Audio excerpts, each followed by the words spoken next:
Bonjour, je te retrouve avec beaucoup de bonheur afin de continuer d'étudier la parole. Je voudrais, avant d'entamer notre sujet qui est la Bible numéro 3, lire dans Matthieu chapitre 5, les versets 21 jusqu'au verset 24. La Bible déclare: Vous avez entendu qu'il a été dit aux anciens, tu ne tueras point. Celui qui tuera est passible de jugement. Mais moi je vous dis que quiconque se met en colère contre son frère est passible de jugement. Que celui qui dira à son frère Raka mérite d'être puni par le Sanhédrin. Et que celui qui lui dira insensé mérite d'être puni par le feu de la géhenne. Si donc tu présentes ton offrande à l'autel, et que là tu te souviennes que ton frère a quelque chose contre toi, laisse là ton offrande devant l'autel, et va d'abord te réconcilier avec ton frère, puis viens présenter ton offrande. De manière générale, dans tes rapports avec ton frère, ta sœur, tu dois agir avec respect. Car toutes les fois que tu parles à quelqu'un, cette personne est égarée, laisse à Dieu le soin de la ramener dans le droit chemin. Tu dois avoir de l'amour pour ton prochain. C'est ce que Dieu nous demande. Aujourd'hui, nous voyons la Bible numéro 3. Prions. Notre Seigneur et notre Dieu, jusqu'à présent, nous avons avancé avec la parole. Et nous voulons continuer encore à avancer avec la parole. Que le Saint-Esprit continue de nous diriger, de nous sanctifier, de nous vivifier.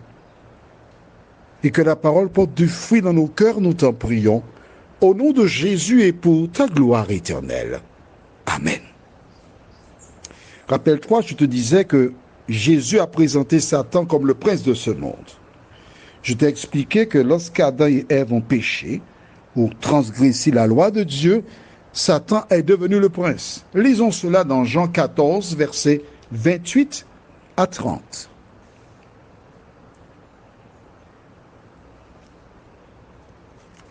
Jean 14, versets 28 à 30 déclare: Vous avez entendu que je vous ai dit, je m'en vais, et je reviendrai vers vous. Si vous m'aimiez, vous vous réjouiriez de ce que je vais au Père, car le Père est plus grand que moi. Et maintenant, je vous ai dit ces choses avant qu'elles arrivent, afin que lorsqu'elles arriveront, vous croyiez. Verset 30. Je ne parlerai plus guère avec vous, car le prince du monde vient et n'a rien en moi. C'est Jésus qui parle ici, dans Jean 14. Il présente Satan comme le prince de ce monde, parce qu'il a remporté, il a obtenu donc la gestion de la terre des mains d'Adam. Ce n'est pas Dieu qui a donné, non? Mais c'est Adam qui, par son comportement, a donné à l'ennemi la gestion de la terre. Allons dans Apocalypse chapitre 12, et nous lisons verset 12. C'est pourquoi réjouissez-vous, cieux, et vous qui habitez dans les cieux. Malheur à la terre et à la mer, car le diable est descendu vers vous, animé d'une grande colère, sachant qu'il a peu de temps. Mais oui, la Bible nous enseigne qu'il est descendu animé d'une grande colère. Que fait-il? Comment tromper les gens? Allons au livre de 2 Pierre, chapitre 3, versets 10 à 16. Alors que nous approchons du retour de Jésus, le diable se manifeste de différentes manières. Il n'y a pas si longtemps, j'ai reçu un message d'un homme qui déclara que le Christ reviendra en 2027. Des gens donnent toute espèce de date. Mais si tu lis la Bible, tu découvres la vérité et tu ne peux pas te laisser avoir. Lisons dans le livre de 2 Pierre chapitre 3, versets 10 à 16. Le jour du Seigneur viendra comme un voleur. En ce jour, les cieux passeront avec fracas.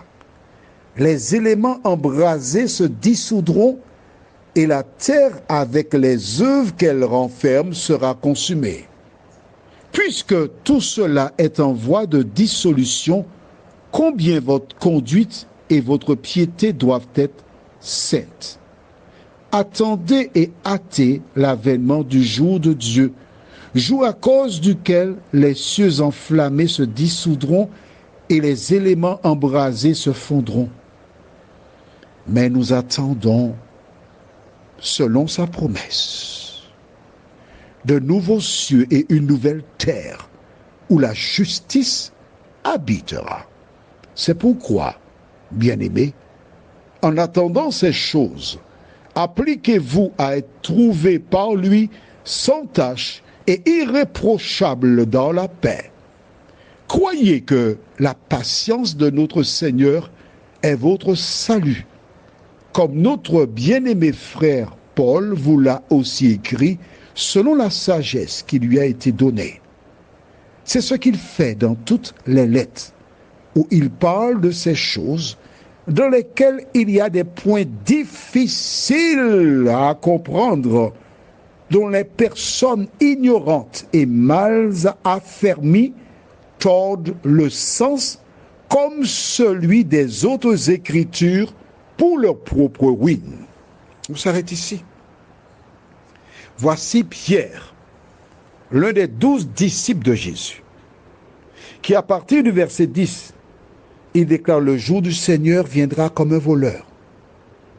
Il nous donne des informations par rapport à ce jour.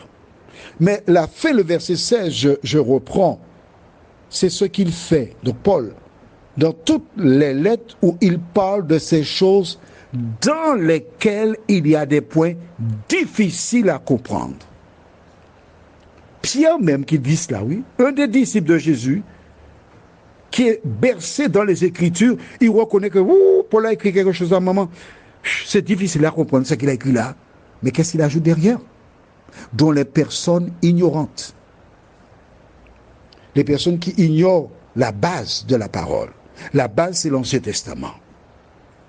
Et mal affermis, tordent le sens comme celui des autres Écritures pour leur propre ruine.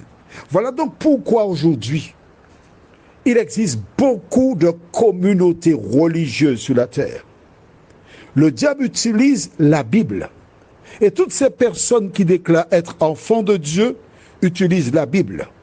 Mais toutes ces personnes qui mettent en place des mouvements, lorsque tu prends le temps pour écouter leur enseignement, le Saint-Esprit te permet de voir l'erreur. Pourquoi? Parce que tu appliques ce que Jésus a dit. Jean 5, 39, vous sondez les Écritures parce que vous pensez avoir en elles la vie éternelle. Ce sont elles qui rendent témoignage de moi.